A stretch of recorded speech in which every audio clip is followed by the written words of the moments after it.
যারা বাংলার বাড়ি প্রকল্পের জন্য তালিকাভুক্ত হয়েছেন তারা নিজেদের ব্যাঙ্ক অ্যাকাউন্ট চেক করুন এবং যদি ১ টাকা না আসে আপনার অ্যাকাউন্টে তাহলে সংশ্লিষ্ট বিডিও অফিসে বা গ্রাম পঞ্চায়েতে যোগাযোগ করুন।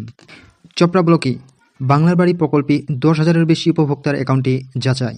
প্রতিটি অ্যাকাউন্টে পাঠানো হলো ১ টাকা। বাংলার বাড়ি গ্রামীণ প্রকল্পে দ্বিতীয় দফার অধীনে চপড়া ব্লকের তালিকাভুক্ত ১০,৭৯৭ জন উপভোক্তার ব্যাঙ্ক অ্যাকাউন্টে যাচাইয়ের প্রক্রিয়া শুরু করেছে ব্লক প্রশাসন।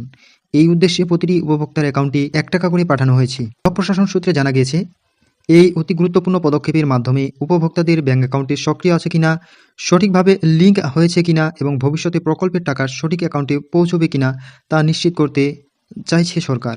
এর আগে প্রথম দফার তালিকায় চপড়া ব্লকের প্রায় ২৫০০ উপভোক্তার বাংলা বাড়ির আবাস প্রকল্পের সুবিধা পেয়েছেন। তবে প্রশ্ন এখানে এই কেন ১ টাকা পাঠানো হয় তা আমি বলছি বিস্তারিত। এই ১ টাকা ট্রান্সফার মূলত একটি টেস্ট পেমেন্ট, যার মাধ্যমে সংশ্লিষ্ট উপভোক্তার ব্যাঙ্ক অ্যাকাউন্টে অ্যাক্টিভ আছে কিনা ও কেওয়াইসি সম্পূর্ণ কিনা তা যাচাই করা হয়।